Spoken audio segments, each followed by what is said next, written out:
to get all that. Yep, I've got 3 probate offers out right now. Wow. They're all scheduled for probate court next week. Ironically, 2 of them are one heir, and then a second heir.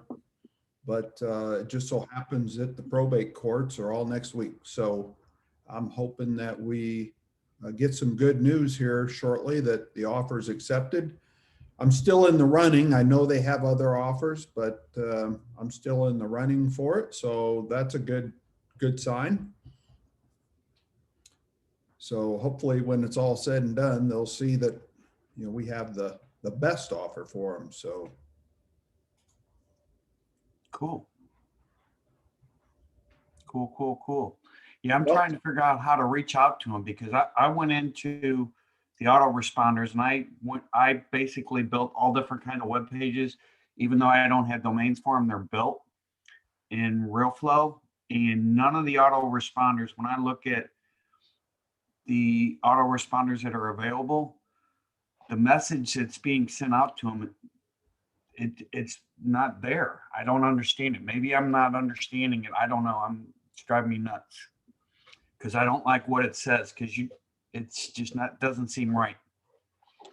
yeah, so you can make and actually I encourage you to either create or customize all of the autoresponders that you do use. I mean, you're talking about RealFlow, correct?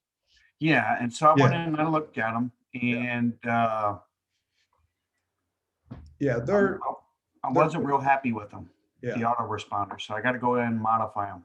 So I have customized every one of mine, and some of them still need more work, and the intro and then the signature and stuff, trying to appeal to them to get them to respond to you. And probate, you got to take a real personal approach to it. So when you're hitting them up on probate, one real quick question: do you do the condolence right off the bat, or do you even let them know that you're hitting them up because of probate? Do you just go in and offer to buy the house? I've done both, and honestly, I don't know which one I get a better result with. If you acknowledge it right up front, they at least know where you're coming from, that that you got the information from public records, so. Right. But I usually, and if I'm talking to them, if I got them on the phone, I'm acknowledging that right up front. Okay. So, and I do the same thing when I go visit with them. I'm sorry for your loss. And, I can kind of relate to that, having lost my dad on 1 January of 2018. So, but, okay, folks, I think we're ready to rock and roll here. Well, we got a few seconds left. Welcome, everybody. I think, Edward, I heard you say you're new. So welcome to the group. Thank you very much. Folks, you're welcome to unmute yourself if you'd like, unless we get a big crowd or you have some noise in the background. Like to have this meeting as an open conversation, as long as everybody's polite to one another and don't try and talk over each other. Sometimes it's kind of hard on this. You have a little delay sometimes. So, but you're welcome to unmute so we can have a conversation. And we can go from there. Ryan, good to see you. Paige, not sure I've met you before either, but welcome to the group. We do have quite a few folks registered for today, so we'll just see if they get signed in here. Your time is valuable, I know, so I don't like to delay getting started on this. So let's just go through here. The whole purpose of this event, my name's Tim Cook with West DFW REI Group, and the whole purpose of this is to be a networking event. We started off with, before COVID, doing physical lunch and learns, and it was intended to be a networking event. Meet, have lunch, and then just do a Q&A session while we build relationships, meeting other people. So then COVID hit, and we decided we want to keep this thing going, because a lot of people are still building their business, so we want to continue with building your buyers list, meeting new investors and try and help each other do more deals. So that's why we do this particular meeting. We don't normally have a specific topic for today. We want to be able to do a Q&A session and answer your questions, that, things that are going on in your business right now, and hopefully help you through that and help you do more deals. So every month, I always have things I can talk about, and I will, but I want to make sure I answer your questions first. We do this particular meeting once a month, the third Thursday of the month. Occasionally that gets changed if it aligns with other events and there's just too much going on in that particular week, which happens every couple of months. So we sometimes change it, but it's normally scheduled for the third Thursday of the month. And then the second, I'm just going to switch over here to my desktop. The second Tuesday of the month is our members. Everybody see my calendar? So on the second Tuesday of the month, we do the Real Estate Investor Mastermind. That is a members only, a paid members only mastermind call where we can get into any kind of deals that you have, and it's specifically for members. We want to get into deals in depth and answer your questions. This is not for non-members or just users that attend for free. So that's usually a very good event. And then of course we do our first Saturday of the month meeting.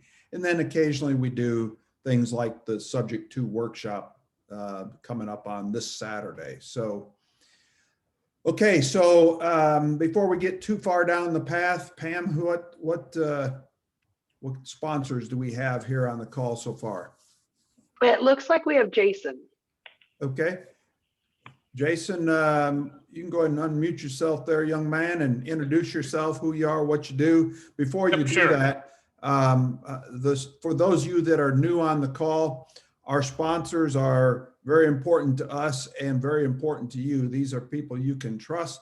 These are folks that have been supporting the group and our membership for years.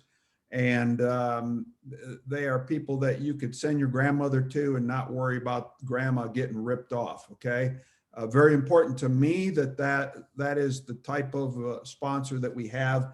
And hopefully it's going to help you in your business too. So please remember them and give them a call, maybe take them out to lunch or something, find out what all they can do. But you notice right here, under the resources button on our page, click on the group sponsors button, and then you'll see down here we have videos. Here's all the name of the companies, but we have a little short video interview with each of the sponsors here for you to go in and watch and learn more about them. And then their contact information is over here on the right. So don't hesitate to come here often and look and see who we have anytime you're looking for support.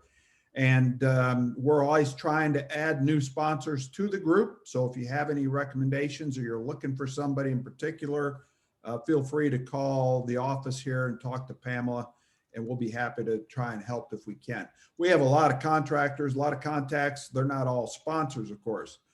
So we may be able to recommend somebody that isn't necessarily a sponsor to the group. So with that said, Jason, I'm going to let you go ahead and take over there. Just give us a Sure. Yeah. So my name is Jason Madden. I live here in Fort Worth.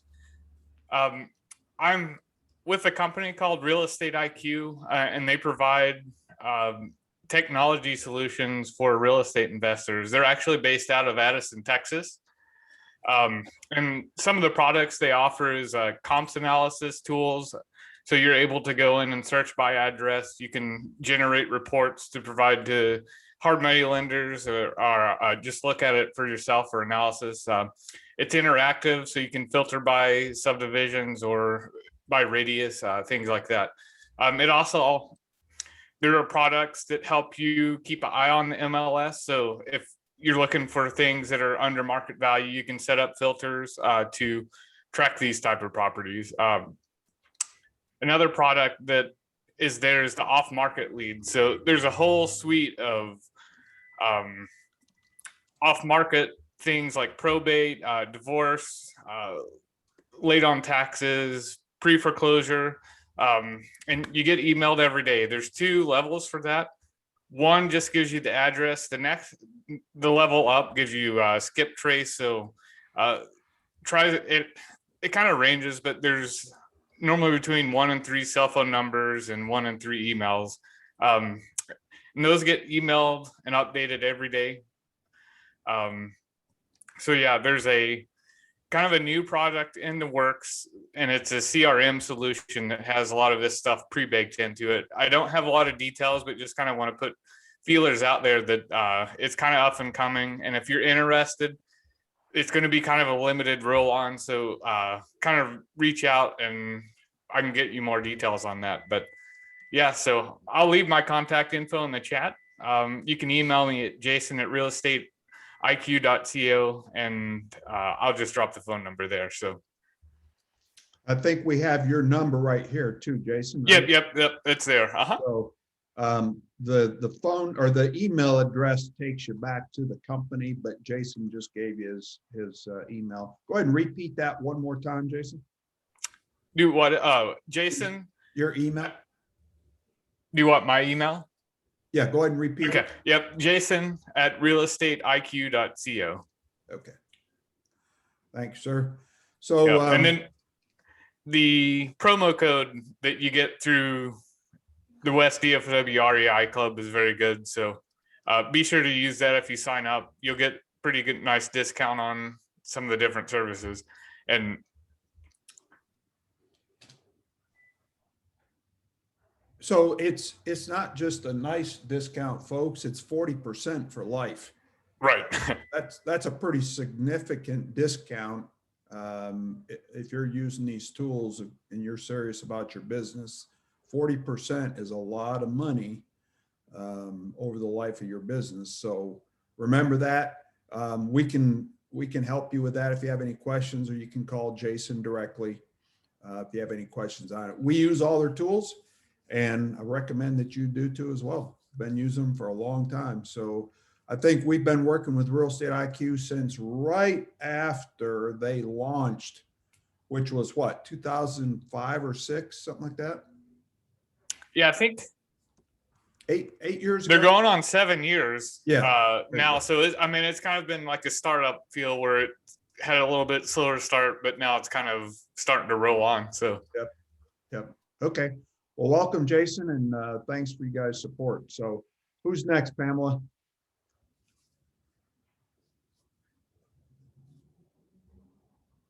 Hello? You there, Pam? Who's our next sponsor? There isn't another sponsor on. Okay. I thought Tom didn't stay on. I thought I seen Tom on. No, he did not. Okay. Okay. Well, moving on here. So let's open it up to the floor then. Who's got a question that we want to talk about today? Anybody, just unmute yourself and let's go ahead and let's get your questions answered for you.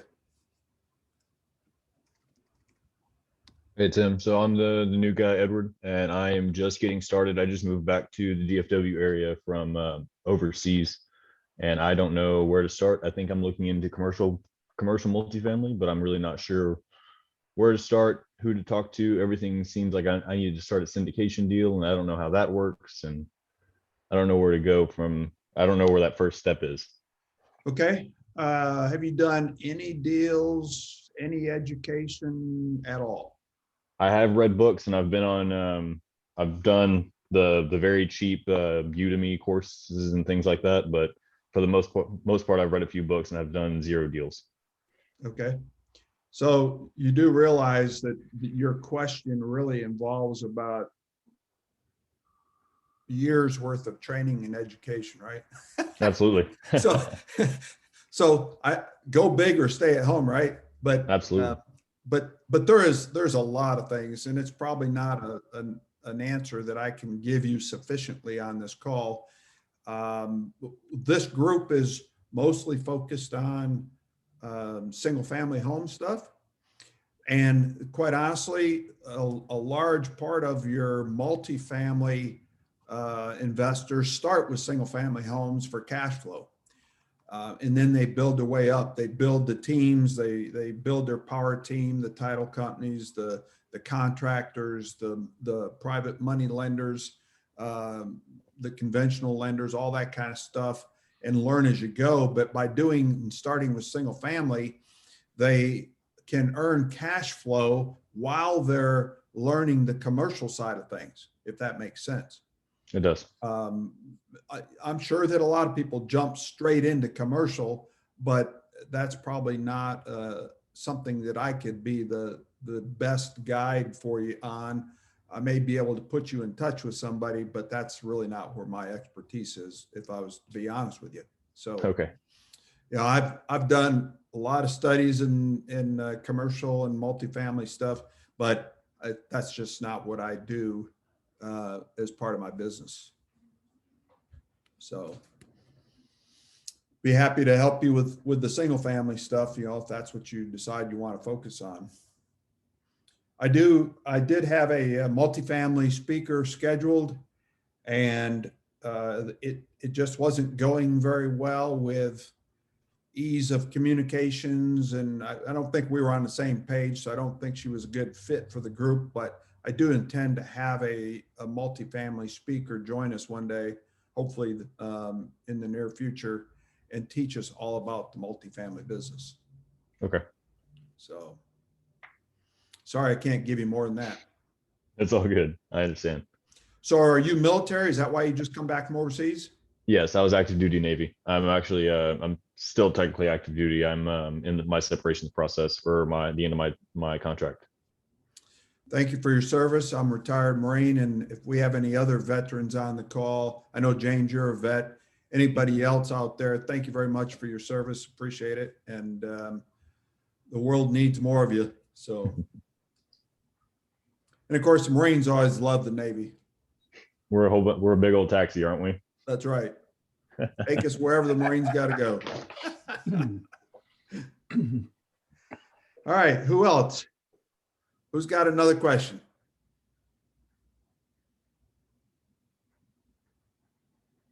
Nobody? Seriously? Man.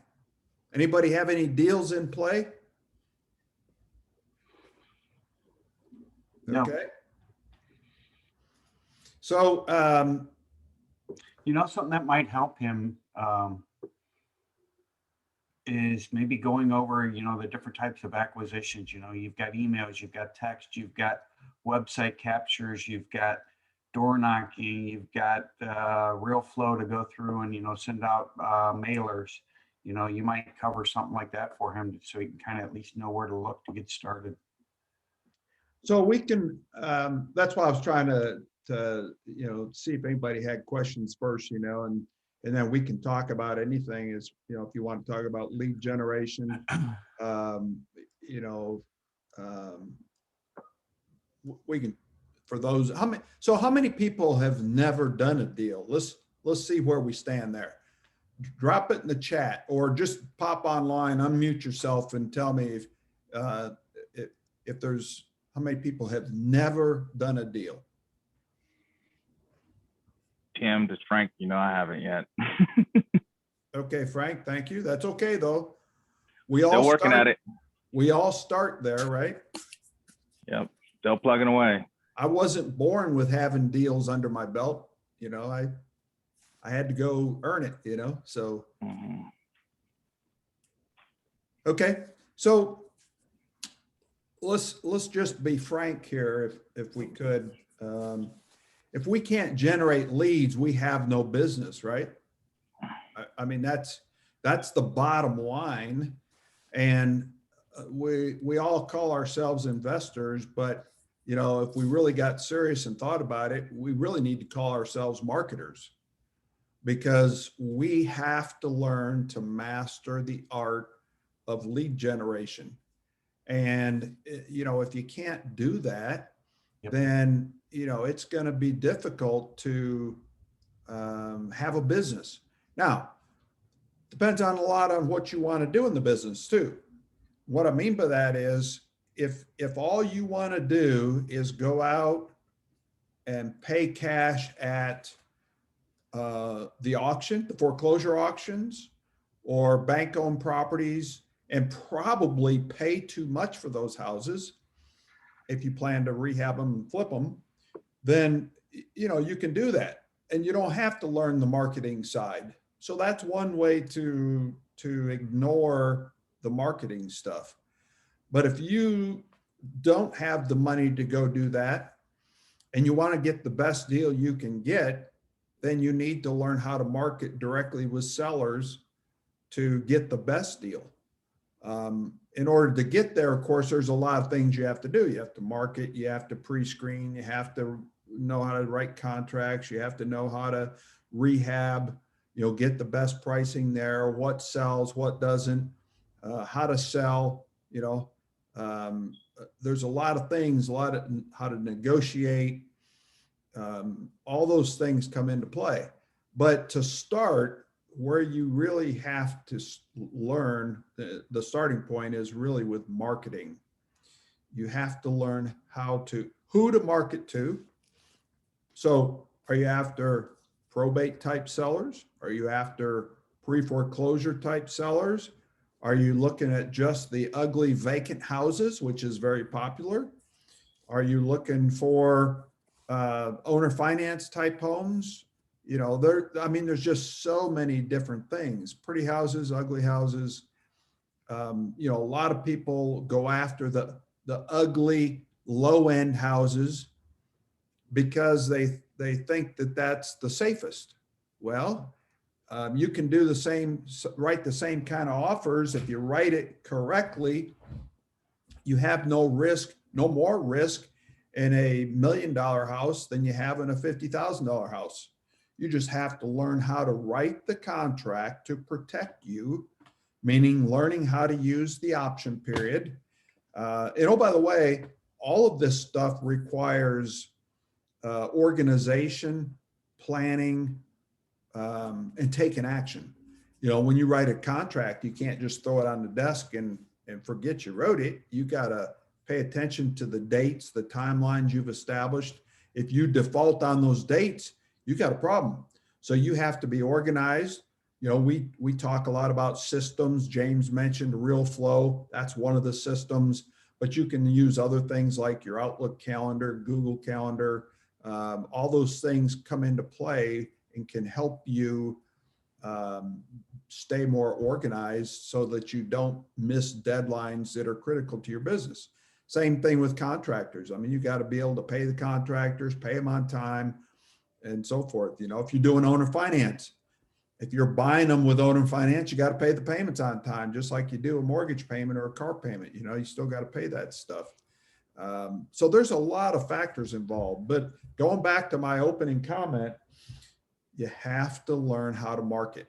So you got to pick the target. Are you after the pre-foreclosures? Are you after the ugly houses?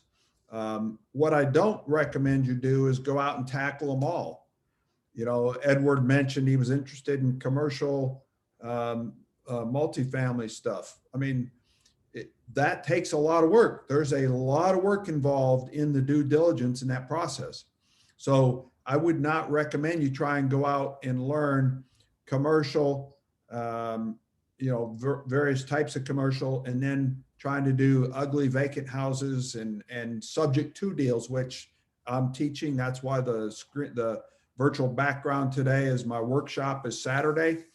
I hope you'll attend. I'll talk about that here in a few minutes, but that is one very creative, low to no money down type of strategy for buying houses, is buying them subject to and taking over those mortgages. But that's a very detail oriented process. And that's why I'm teaching it, is so you know what to do and do it safely for both you and the seller. But most people start with marketing to ugly vacant houses or any house that needs repair. And how do you do that? Well, you can drive neighborhoods. You can get direct mail lists, such as what Jason mentioned earlier with Real Estate IQ. That's what we use. We get their premium list. They are skip traced. They come with emails and phone numbers. And on the probate list, they come with the heirs of the estate and their contact information. So you can reach out to them on email, phone calls, and direct mail. Okay. So you have multiple ways of marketing to all of those people. And that's the other thing too, is when you're marketing, you have to learn to diversify in what you're doing. Not everybody's going to read a text. Not everybody's going to listen to a voicemail if you had a pre-recorded message.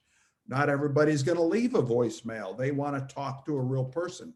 So you want to give them multiple methods of being able to reach you, whether that's email, a website, a phone number, all of those different ways.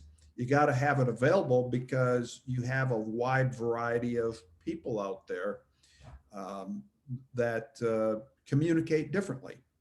So going back to the ugly houses or the vacant houses or the houses that need repair, drive-bys, driving neighborhoods is commonly called driving for dollars. And a lot of people start there. You can go, if you work a job, drive a different route every day you go to work. Pick a farm area that's convenient for you. What we mean by a farm area is something that's local to you, where you can easily get to it. You can drive it frequently. You can go there frequently. You can learn the values, learn what's going on in the neighborhood. Do you want to own houses there? A good farm area may not be a neighborhood that you want to own houses in. If you want to do buy and holds, you might not want it in one of those major farm areas. It might be full of crime and drug infested and stuff. You may not want that type of neighborhood if you're going to hold properties. You might want to go find you a nicer neighborhood as a farm area. So you got to think about all those things. Where do I think you should be today? There's three types of sellers that I've always liked. Naturally, I like the ugly vacant houses ones because those people usually have a problem, whether it's a physical house problem or a financial problem. That's why it's an ugly vacant house. But my favorites are absentee owners, probates, and pre-foreclosures. And what do we see in a lot of right now? Pre-foreclosure and probates, right? With the COVID circumstances as they are, there is a huge number of mortgages in default. We are not seeing them going to foreclosure yet. And of course, I'm sure you all know why, right?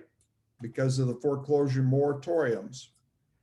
There's a hold on foreclosure and the banks aren't foreclosing. Now, if it's a conventional mortgage or an owner finance mortgage, then the owner, the lender, meaning if it was you, if you own or finance something to someone, you could take them to foreclosure. Okay. But if it's a government-backed type loan like VA, Fannie Mae, FHA kind of stuff, then those types of foreclosures are on hold at least through the end of June. Now, is that going to be extended? I don't have a clue, but the government cannot afford to keep extending it and stopping the banks from earning their money. The banks are quite frustrated because even though the banks are not able to foreclose, they still have to pay all the taxes and insurance on those properties. And it's costing them a lot of money. So they're ready to start moving forward. The reason I'm teaching the subject to strategies right now, and this is the second one in the last 7-8 months, is that I think, and many others think, there's a big wave of foreclosures coming. And I'm trying to get ready and help you get ready for those types of leads once they stop extending the moratorium. Because then the lenders are going to start filing the foreclosures. And if those owners aren't back to work, because many of them have lost their job as a result of COVID, but if they aren't back to work, and think about it, what just made it worse? What just made the mortgage situation even worse than what it was 2 months ago? Anybody? James, I know you know. Say the question again. What just complicated the pre-foreclosure scenarios for all these people that are protected by the foreclosure moratorium or they're unemployed? What just made their situation even worse than it was just being unemployed and being behind on the mortgage? The water damage, all the floods, all the freeze and the water damage to their houses. Because now there's they're everywhere. behind on their payments. Some of them have forbearance agreements, which are coming due. And now they have water damage to their house, and they may or may not have, they may have the insurance coverage, but they may not have the funds to pay for the repairs. Correct. So the combination of all those things, I think there's a lot of hurting families. But aren't they better off to stay put right now and not sell because they have a roof over their head, even though the drywall and flooring may all be destroyed in the house? Aren't they safer where they're at right now? They are. Until the government lifts that moratorium and the banks start filing foreclosure, what's the seller's motivation? That's why I don't think I've seen much activity on any of the marketing that we're doing for pre-foreclosures. Is why reach out to me? Why would you, as an owner in default with water damage in your house and flooring and drywall damage, why would you reach out to me for me to buy your house? Because if I buy it, you got to move. They're comfortable where they're at. They have a roof over their head. It's warm now. It wasn't when they lost electricity. But I believe that once the moratoriums are lifted and the banks start filing the foreclosures, that's when we're going to start seeing a much more active pre-foreclosure market for us as investors. I could be wrong. I haven't found a crystal ball that works 100%, but I believe it's going to get really busy for us once the foreclosure moratoriums are lifted. Yeah, So, and that's not, they extended that out to June 30th right. on any of the federally funded, which are the Fannie Mae's and Freddie Mac's. No, that's what I just said. So, Yep. But come the end of June, people are going to realize that if the government's not extending it, they're going to have to do something because the lender is going to start pursuing the foreclosure. So does that make sense to everybody so far, what I've said? Any questions about any of that yet? Yeah, and there's another thing here that's critical that people aren't really going to understand until once that moratorium gets lifted. A couple things are going to happen. One is these people are going to have to move. Well, when they move and you start seeing all those foreclosures start to happen, the places that they're going to want to go to are going to be apartments and things of that nature. Well, apartments, there's not enough apartments right now to be able to take that influx of amount of people in. So all these storage buildings and all the apartment buildings, they're going to fill up real fast. Well, and quite honestly, a lot of the apartments were damaged from the water. Right.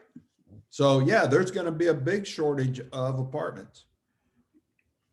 Well, and I got a call the other day, Tim, from a lady who was wanting to find something that she could rent that was furnished because they had so much damage.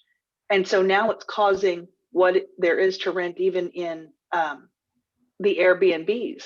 Yep. Because they were having to do that. Yep. No, that's just a big domino effect with everything going on between COVID, unemployment, and then the freeze and the damage from all that. It's a big domino effect. So You should be prepared. Try and plan for that. What do you think? What do I think you need to do?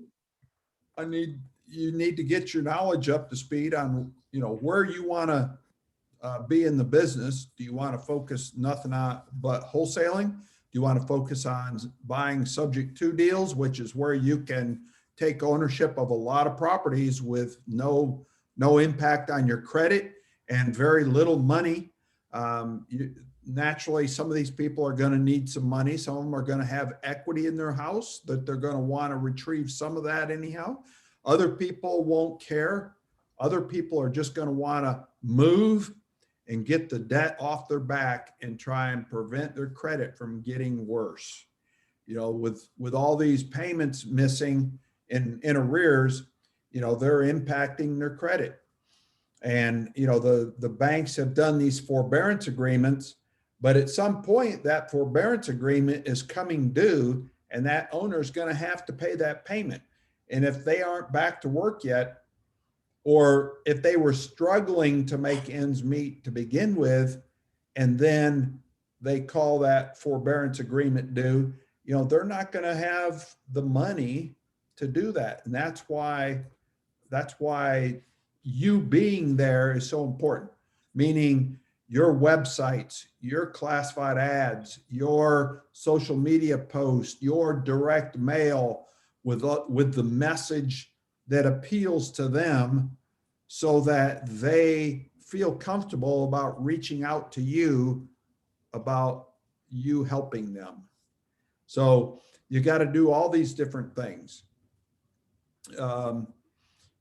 If you need help with websites, as a member, if you're a paid member of the group, you get a free website included. We also have other recommended resources for websites, Investor Carrot, Real Flow. We can get you a link to go try those services out and see what you think of them. But you get a website included in your paid membership with the group. And it's a professionally done site. I think there's 5 or 6 pages to it. And, you can use that to market to the sellers with so that they can find your message about how you can help them. You've probably heard this saying before, how do you eat the elephant, right? One bite at a time. So, I'm throwing a lot of stuff out here today, but don't let it overwhelm you. You have to tackle it one bite at a time, meaning get one of these things in place, then go do the next thing. So if you want to get a website set up, which I highly recommend is a good starting point, because most people expect people to have a web presence today. And the sooner you get it up and running, the sooner people are going to find you on the web when they need to go look for you. And the more traffic that comes to your page, the more Google's going to like it. So if you set up the web page first, then when you start doing direct mail and you do your business cards and you do your social media and you do your website autoresponders that all have your website on it, that gives people a place to go. They can go visit your website and see how you can help them. I hope that makes sense to you. But that website to me is kind of the, I guess for lack of a better word, kind of the hub of all your marketing. You need to send people up to that hub, to that website, so they can learn all about you and your company. Okay.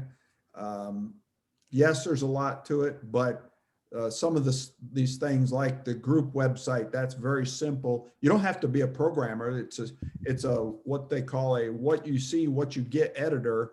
It's a matter of you just following the steps and filling in the blanks that they've set up, and you can have your website with a group up and running in about 10 minutes. It's pretty straightforward, pretty simple. Okay.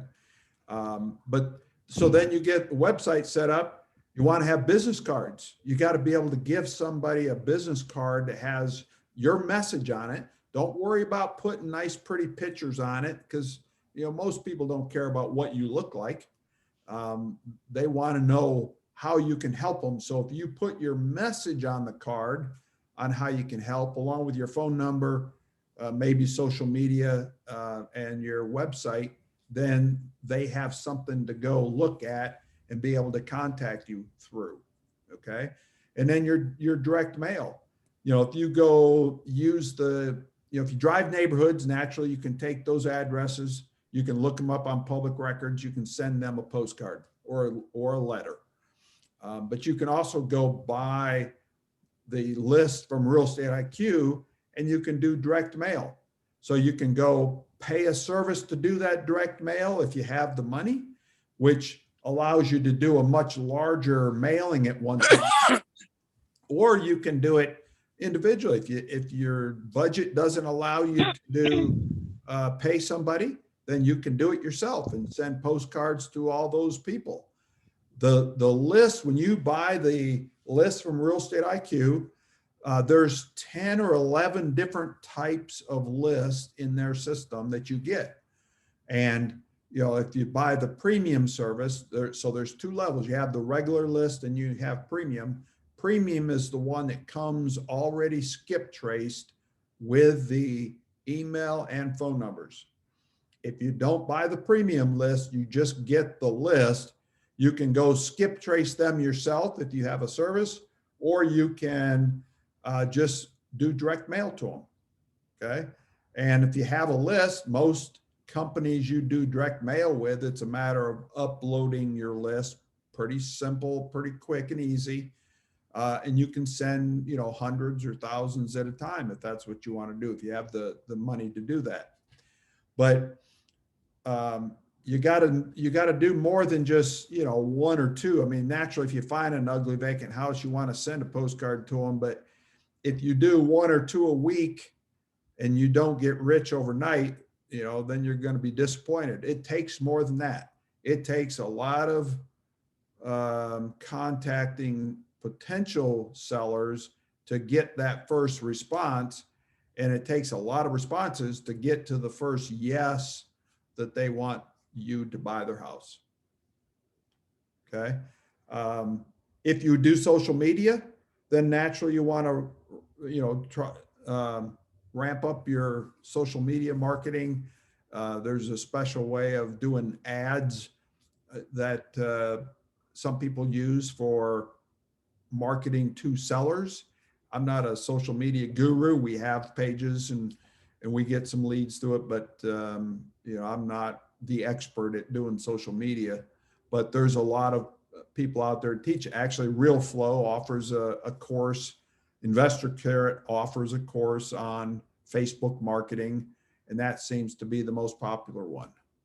So there's a lot of things you can do, and you always want to be marketing. You want to be telling everybody all the time what you're doing, whether that's, you go to networking groups, whether it's real estate networking or other, but there's people in all kinds of networking groups and people all over the area that have problems.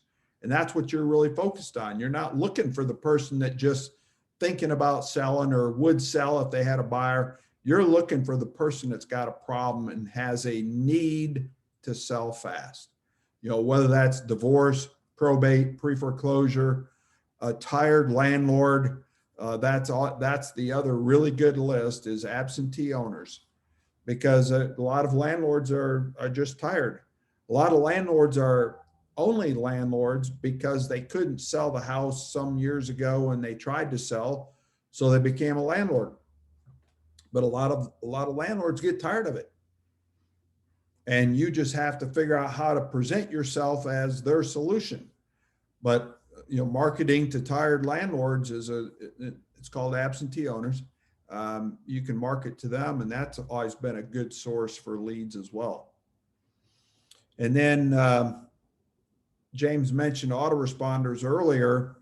The website system that James and I use called RealFlow. They have all these websites and the templates built into them for autoresponders. And an autoresponder, in case you don't know, is you've probably seen this on different websites. They say, for more information, enter your email here and we'll email you. And they receive a whole series of emails over time. That's an autoresponder. And our websites with RealFlow have those autoresponders built into them. And they have all kinds of different templates, pre-foreclosures, ugly house, pretty house, tired landlords, all that stuff. But they're not always worded the way you and I speak. So you have to go in and edit them to say what you want them to say. But an autoresponder can be working 24/7, which is what you want. You want to ultimately have your marketing working for you 24 hours a day. You know, a direct mail postcard, that's a one-time shot unless they keep it, right? But if you have a website or a social media presence, people can see that all the time. An email autoresponder, that's going to hit them on whatever schedule you set it up for, whether that's once a week, once a month, you know, once a quarter, but it works, you know, while you're sleeping, and it goes out whether you initiate it or not once you set it up the first time. So those are all powerful ways to help you market and get your message out, but you got to go set them all up. It doesn't happen overnight, but you got to take that first step and get it started to start generating those leads. Okay, Tim, we have a couple of questions in the chat. Okay. Okay. So Paige asked, what is the name of the website you mentioned for email auto responding? So it's RealFlow, RealFlow. If you'll, Paige, if you'll put your email in the chat, I'll send you a link for it because I can get you a trial period on it and you can go play with it and try it out. What it is RealFlow is a CRM tool for real estate investors to do everything you need to do with managing your real estate investing business, from, you know, pre-screening sellers, marketing, tracking all your information about a deal, contract generation. You can create your contracts and stuff in RealFlow, but they have websites attached to it. You can have 99 websites attached to RealFlow, and those websites have the autoresponders built into them. So if you sign up for a pre-foreclosure template, it's going to have a pre-foreclosure autoresponder series attached to it. And that's what James was talking about earlier. You want to go in there and customize those. Now, one thing for anybody that knows what WordPress is, RealFlow just implemented WordPress sites in the website. And that gives you a lot more capability for editing and customizing what the pages look like and optimization stuff. So it's a powerful tool. I've been on it for 11 years. Matter of fact, I'm probably going to be adding a event on the calendar shortly for teaching another RealFlow class because I think it's a powerful tool. Doesn't mean it's perfect. It's not you know, the only thing out there, but I like it. And I've been on it for 11 years, and that should tell you something about the tool. Okay. A lot of stuff out there. Everybody's different. Everybody likes something a little different. This is just a powerful system. It's probably one of the biggest ones in the country, and I love it for a lot of reasons. So, all right, what else? What was the other question, Pam? It says, do you ever partner with a seller in pre-foreclosure, like when he has equity and is willing to allow you to take over subject to, and he's willing to move out? And that's from Jeff Clayton. Jeff, why don't you unmute yourself? Tell me what you mean by partner.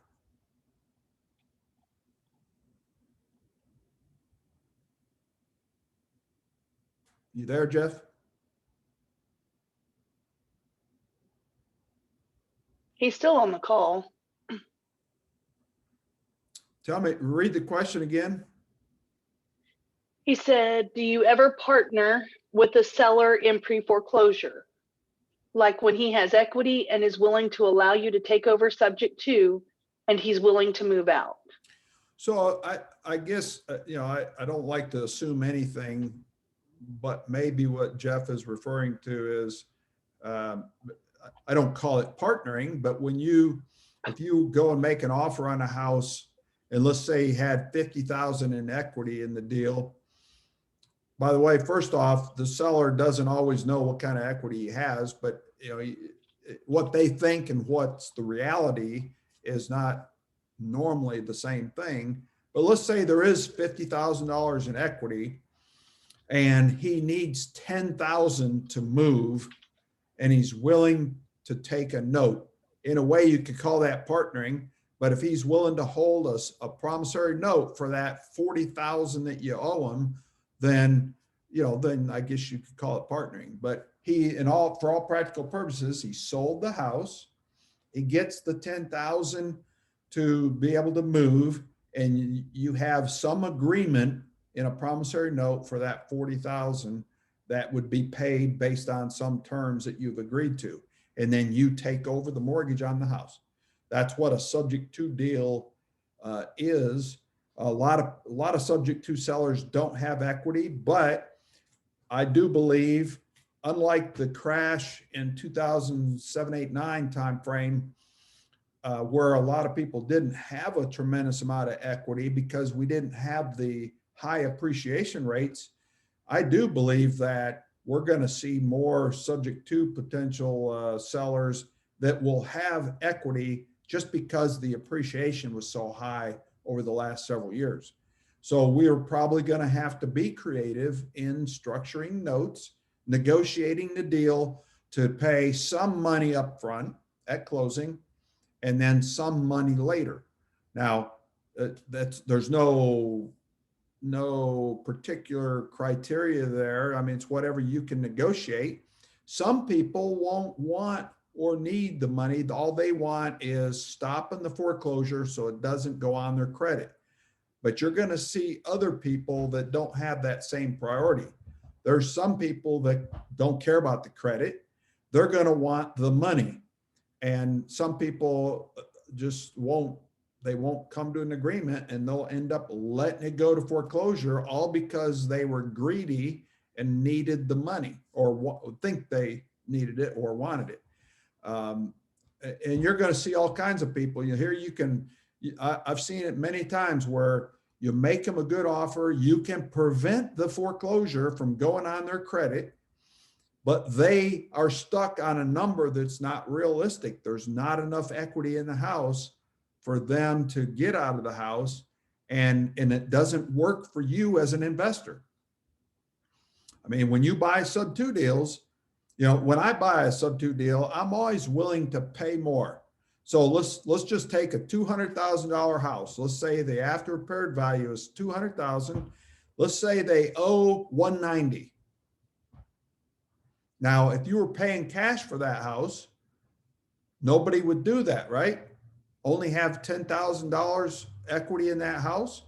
That's not a deal, right? That's high risk to buy that house because you could eat up that $10,000 easily in repairs, holding costs alone. What if you can't get it sold or occupied quickly? You got to pay utilities, taxes, and insurance. You've eaten up that $10,000 in no time at all. So, but if I'm going to buy it as a subject to deal, if it doesn't have any repairs in it, I may take that house using an option or having a longer option period on it and go find me an owner finance buyer before I close on the purchase. So I may still give the seller $190,000 for that $200,000 house, but I'm going to sell that house at probably $225,000 because I'm offering it with owner finance. Or I'm going to look at the rental income potential for that neighborhood and that house. And if that house has a 2 or 3% interest rate, I'll be able to cash flow that very well as long as it's in a good neighborhood and it's ready for a rental. But that $200,000 house that's owed $190,000, if it needed $20,000 in repair, that's no deal, right? You can't make any money on that. Does that make sense? So that's why this class Saturday is going to be interesting, because I'm going to get into all kinds of different scenarios like that on subject to deals. there's a lot, you can always pay more money. Now it's up to you and your business model, but you can always pay more on a subject to deal because you're not as much at risk. You're not forking out 70% of the value in the purchase price. You're not tying up a bunch of cash in that house to buy it. So it's a matter of, you're going to hear me say this a lot, risk versus reward. If you're paying cash, you now are in a high risk. So if you took that $200,000 house, and I don't do very good talking out loud and running a calculator, but let me just. So, 70% of $200,000 is $140,000, and that's not counting any repair costs. So if it had 20,000 repairs, you're now down to $120,000 if you were trying to pay cash for that house. $120,000, including the repair costs. Okay. You could never do that on that $190,000 loan balance, right? But if you don't commit to the 190 by paying cash, if you just have it under contract and you find a buyer before you close on the purchase, your risk is minimal, right? So are you willing to pay more for a house that you have no risk in? I am. If I take that $200,000 house and I give them an offer at 190 with the understanding that I can't close it until I find my buyer, and then I go find a buyer at 220, well, now I have $30,000 spread. And what if I get $20,000 from my buyers as a down payment? Isn't that really a wholesale deal? I mean, it's a better cash flow than a wholesale deal, isn't it? If you put a $100,000 house under contract and you're trying to wholesale it, what's your wholesale fee going to be? Anybody? Anybody know what the average wholesale fee is? So most people are going to say 5,000. Some will be 10. You have greedy ones. It'll be 30, 40. It depends on what you can negotiate. There is no requirement for a wholesale fee, but there's a lot of people that will do $5,000, $10,000. But in that scenario I just gave you, that could be $20,000 on a subject to purchase that I sold on owner finance. If I got 20,000 down from my buyer, and you're going to want, typically, you're going to want 10% down from your owner finance buyer. So, 20% of 220 is 22,000, right? Well, that's better than a $5,000 or $10,000 average wholesale fee. And then if you're selling on owner finance, you have the monthly cash flow too. So when you master this strategy of buying with no money. So, I just bought that house with no money, right? In that scenario, if it's valued at 200, I give them a contract for 190 that I didn't close until I found the buyer, and I got 22,000 at closing, 10%. Got 22,000 at closing. Didn't I just buy that house with no money?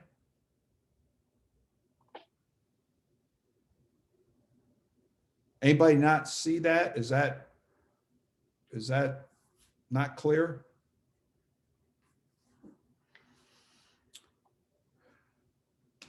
Anyhow, that's if it's not clear, please let me know. But that's the cool thing about the subject to strategy is you can put a lot of houses under contract as long as you do it correctly, how you write the contract and it's clear in the option period.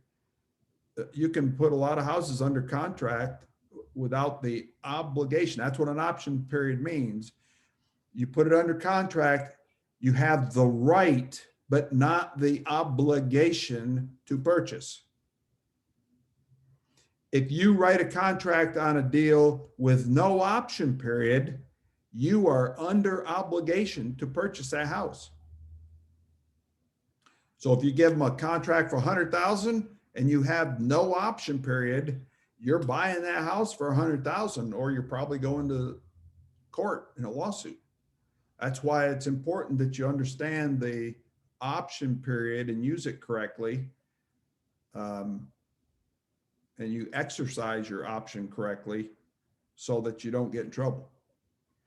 But you can go put that, you could go out on that same $100,000 house, and when you write your contract, you put 2 extra digits in the 100,000. What is that? 1 million, 10 million, whatever that is. And you're going to panic, right? If you didn't catch it. But as long as you have an option period in there and you terminate within the option period the way you're supposed to, it doesn't matter. You can still cancel that contract and not have to worry about it. That's why it's so important to understand the contract and the option period. And we go over that stuff a lot in the class on Saturday. Okay. Okay. Well, Ken wanted to know how often you make multiple offers on a single family property.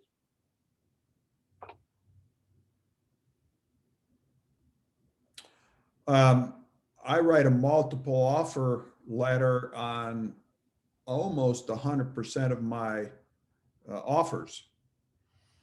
In theory, I mean, there is no percentages or type of offers or criteria for making a multiple offer.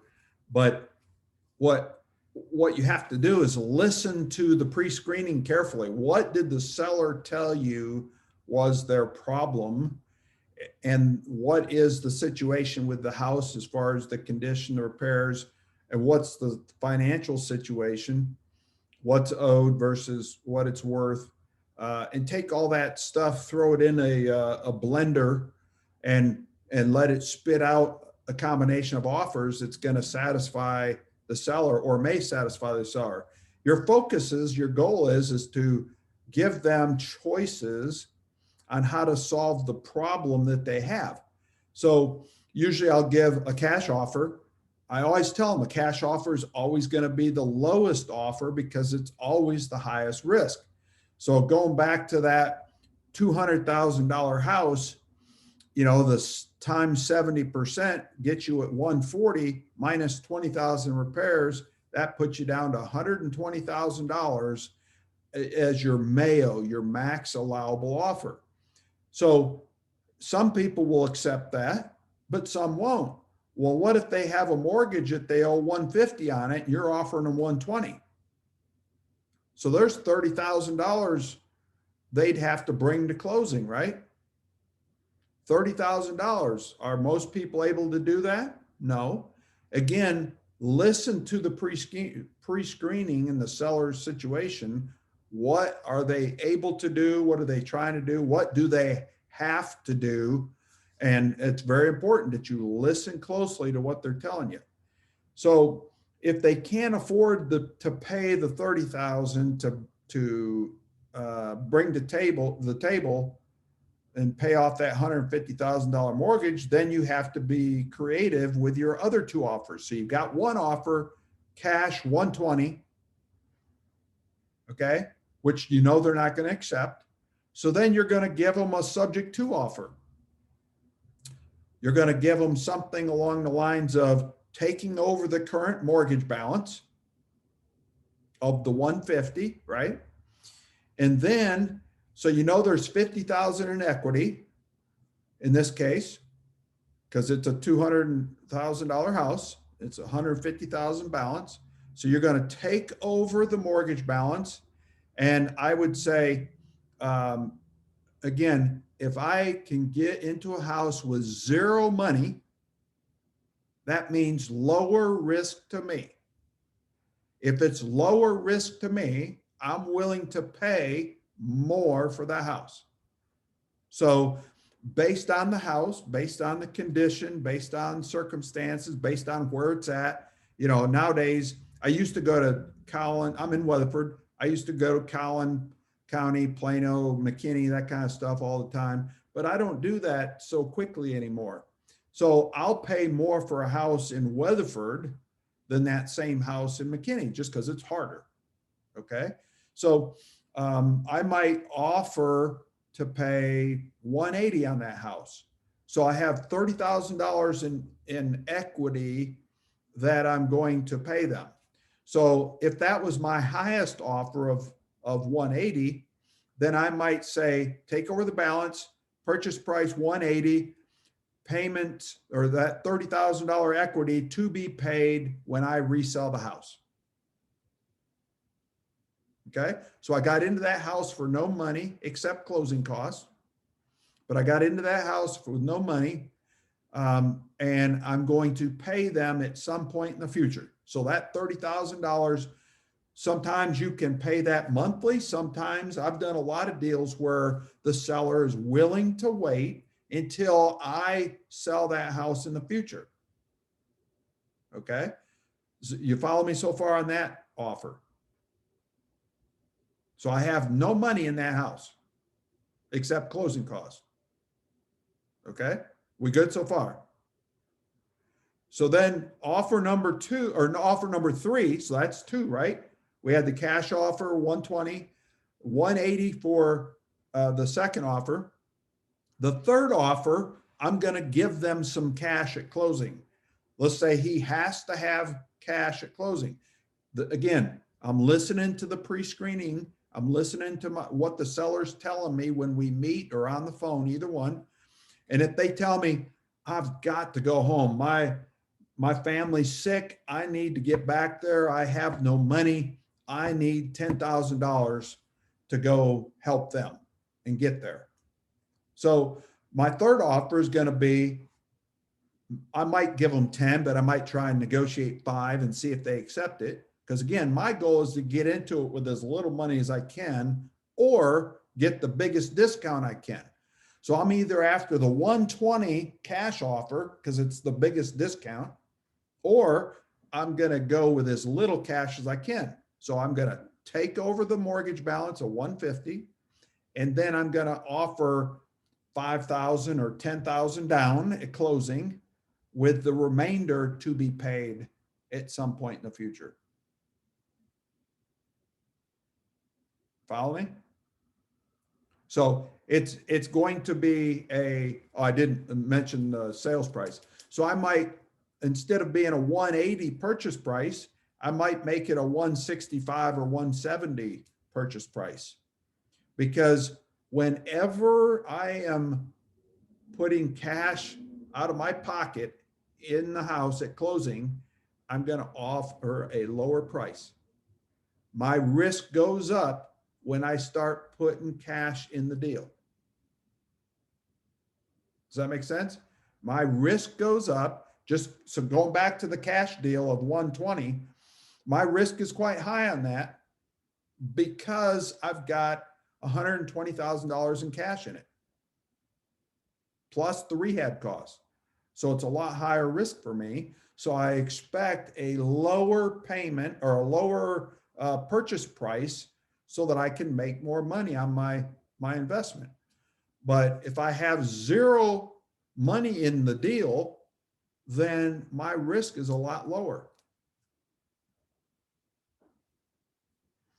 Is that clear? Does that help? Anybody have questions about what I'm doing there? It's all about risk versus the reward. The higher risk, the more reward I expect. The lower the risk, the lower reward I'll accept. I don't want lower reward. I always want a high reward, right? But I'll take a smaller reward. In other words, a smaller payday if I had no risk in the deal. So think about a wholesale deal. Isn't it a sweet deal if you can put a house under contract, never own it, and assign it to somebody else that pays you $10,000? I mean, isn't that a good deal? If you have no risk, you never owned it, you never had to pay taxes, insurance, repairs, cleanup. All you did is sign over the contract and get paid $10,000. That's what wholesaling is. Buying and selling subject to can be similar, but the whole thing is, I learned long ago, my hero, my mentor for many years is Ron LeGrand. And in my very first seminar, he taught me, if you don't write a check, you can't lose money. If you don't write a check, you can't lose money. And that's all about negotiating the risk down as close to zero as possible so that you can't lose money. As long as you're doing what you should do and handling the contract, you negotiate it correctly, you communicate things correctly, you terminate like you need to when necessary, then you have very little risk. Sure, anybody can sue you for anything. I mean, they can get up on the wrong side of the bed and say, I'm going to sue somebody today, and you suffer the consequences of it if it happens to be you. But, the risk is minimal when it comes to doing business in this business if you're doing it the right way. So, all right. Who's next? Kevin Scott had a question, and he said, with today's hot market, with houses selling with low days on market and all cash buyers sometimes offering more than asking, why would a seller sell to an investor at a discount?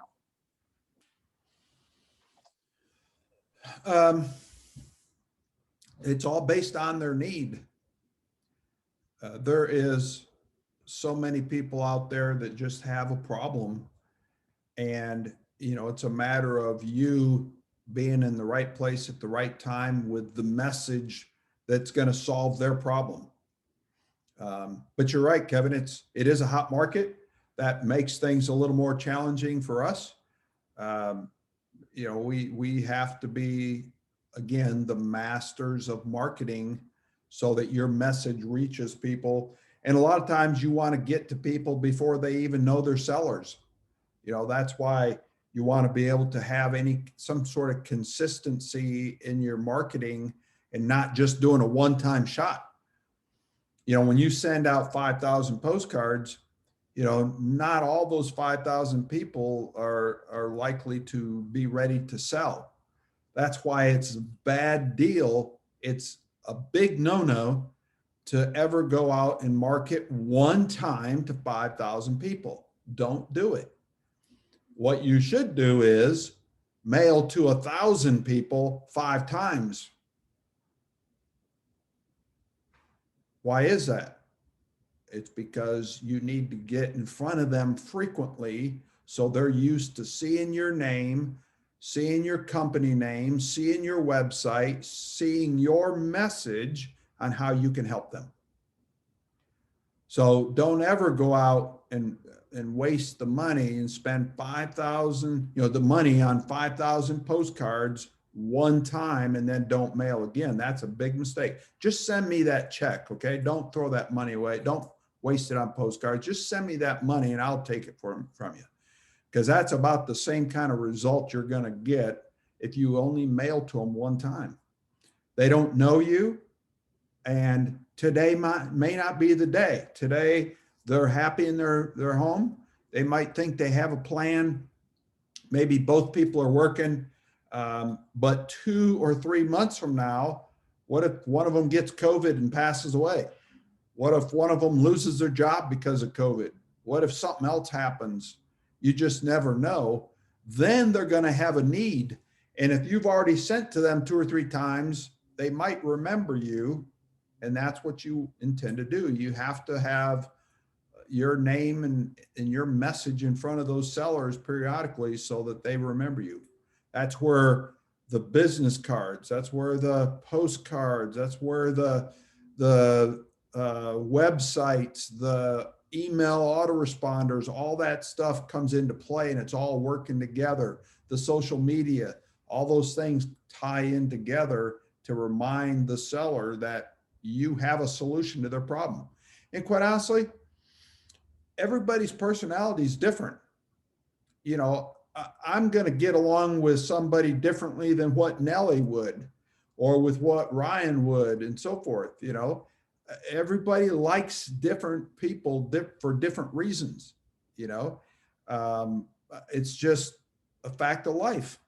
You know, even though I went with my 20 years experience, some people may not like my personality. You know,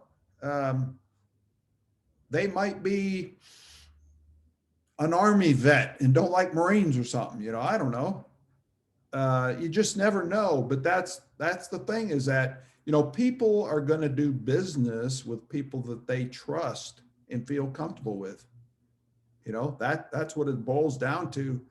And this is why I talk about this a lot Saturday in the workshop too, is if you're new in the business, today is not too early to start working on your online presence and reputation building. You want testimonials and reviews from everybody that you can get, whether you do a deal with them or not. If somebody just really thankful that you help them and give them some helpful hints and suggestions on how to solve the problem, even though you didn't buy their house, try to get that testimonial, that review from them, and get it on your webpage. Try to get a video testimonial and post it on your website or on your YouTube channel. That kind of stuff's important. It's hard, so you got to start day one. A lot of people say they'll do it and they never do it. So we'll talk about some ways to help you with that come this on Saturday at the workshop. So, all right, next. Kevin, did that help?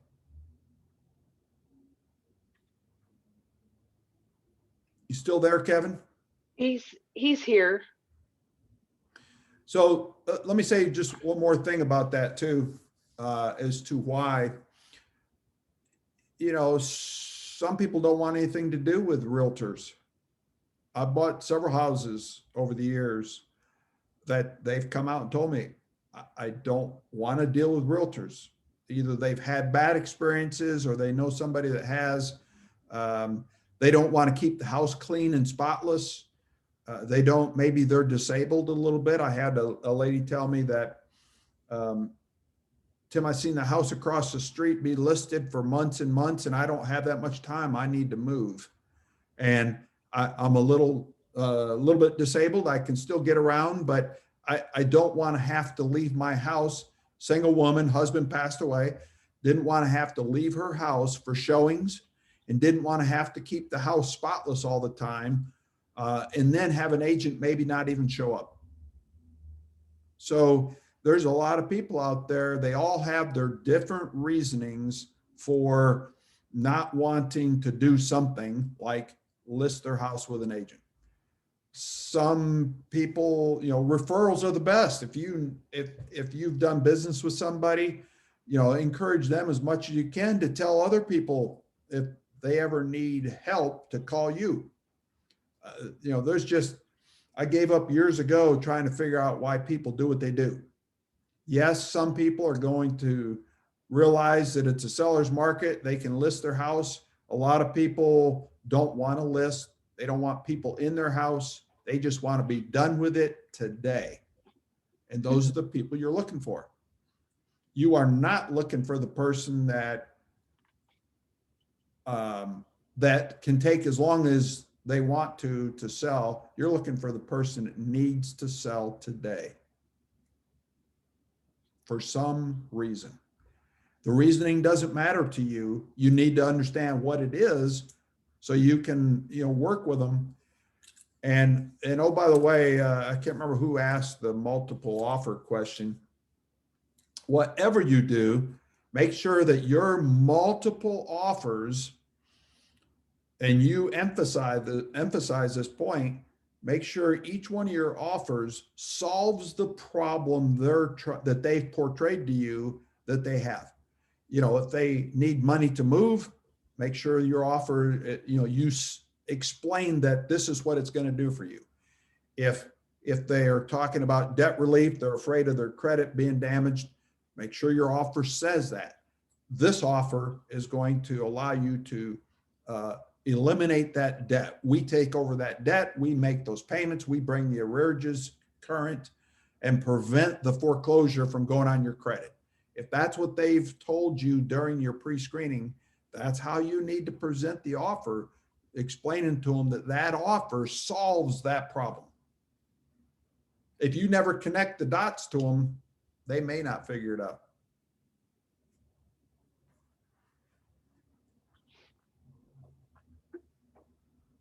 All right. We've got one more question. Okay, Nellie wanted to know. Let's do this last one and then we'll wrap up. Okay. Nellie wanted to know, what's the catchy sub-to message on the direct mail letter? I think sub-to message should be different than wholesale message, correct? Absolutely. Think about their circumstance. Is your credit being damaged? Are you behind on payments? How to avoid foreclosure? How to stop foreclosure? No place to move after foreclosure. I mean, you gotta appeal to what they might be thinking. Does that make sense, Nellie? They appeal to what they're thinking. Most of them are afraid of, losing the house to foreclosure and damaging their credit. So again, when you're talking to people, listen closely to what they're saying, but you can come up with anything related to, behind on payments, how to avoid foreclosure. Go Google those words. This is probably a good one for all of you. Go Google, just get on Google and start playing with words such as, how do I stop foreclosure in Fort Worth? How to avoid foreclosure Fort Worth? How to prevent losing my house to the bank? All those kinds of sentences, things that put yourself in the seller's position. What would be on your mind if you knew you were behind on payments? And be creative with it. Those searches, who knows what people are going to type? It could be, how do I stop foreclosure? How do I avoid foreclosure? How to prevent losing my house? Things like that. It'll help you a lot though if you just go start typing in Google and look at the Google search bar and see what else is popping up as you're typing. Those are words as you're typing and you see it drop down below the search bar. Those words that are popping up there, those sentences, are all things that people have typed in Google.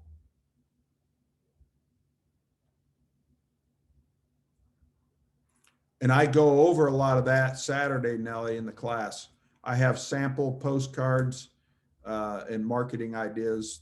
That's all part of the workshop on Saturday. I know you'll be there. So, all right. So, thank you, Tim. What was that? Thank you. You're welcome. Thank you.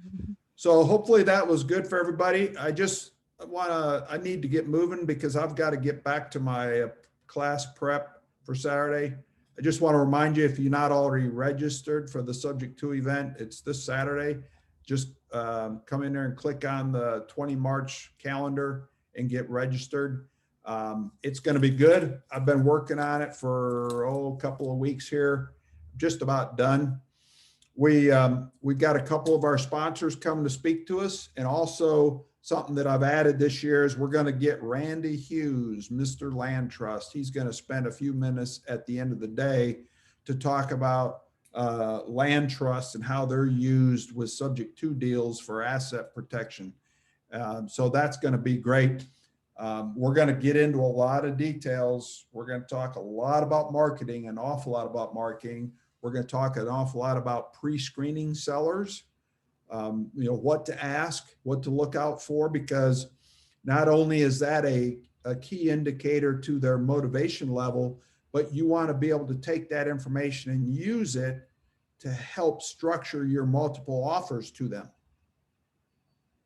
And I learned a long time ago that a single offer usually isn't the best. Even though people say they only want a cash offer, most of the time I'm going to give them several offers to consider.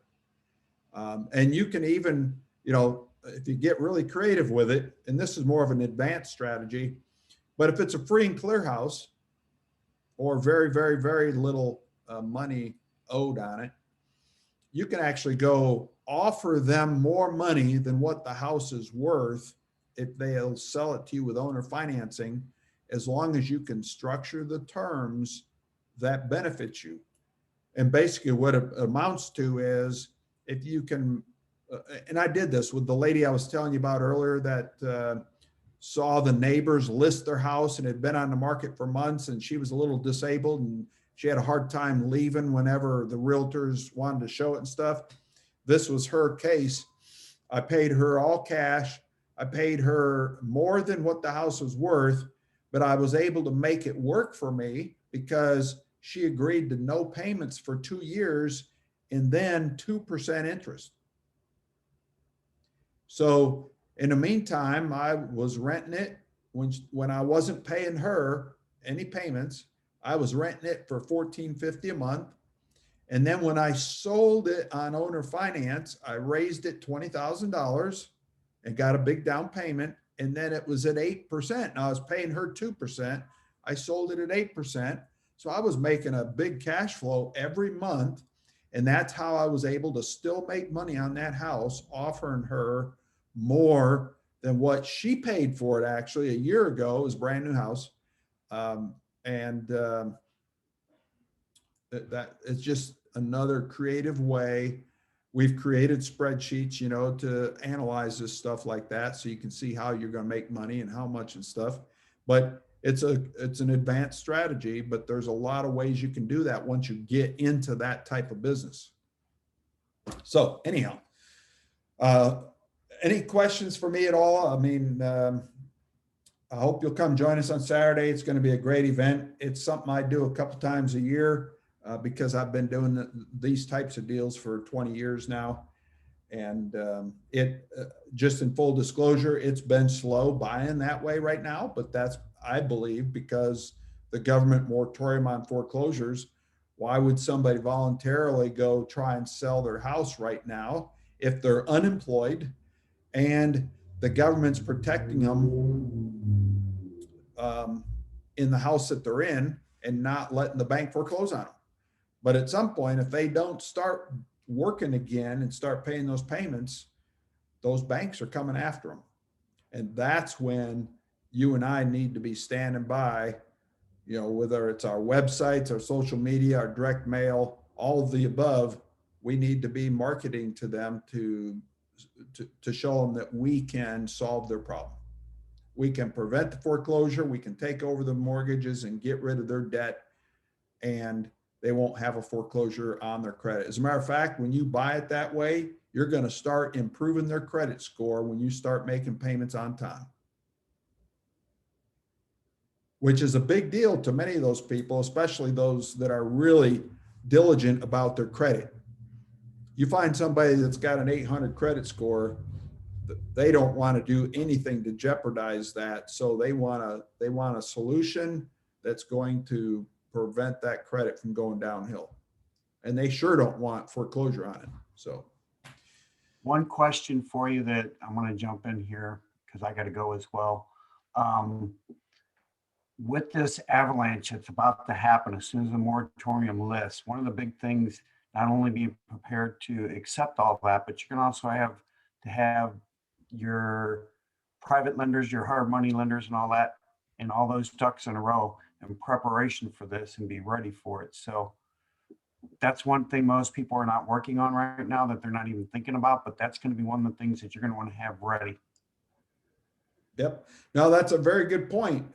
You got to have all the pieces to the puzzle, all the tools, your power team, we call it. Right.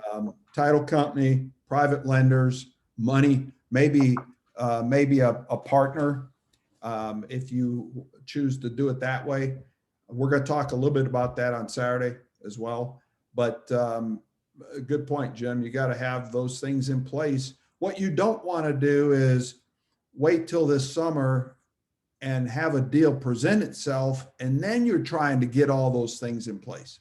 That's why we're trying to get your knowledge up to speed now to take advantage of it, so that when you get that phone call, then you know how to respond. You've got the title company, you've got the documents, you've got the knowledge and education, know how to do it.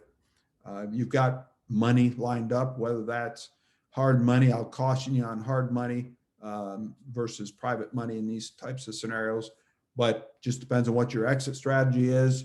Do you have to do rehabs? Got to have those resources lined up as well. But yep, it's all important. It's all a part of the puzzle. So go check out the event here. Here's everything that's going to be covered, and there'll be a lot more than this even.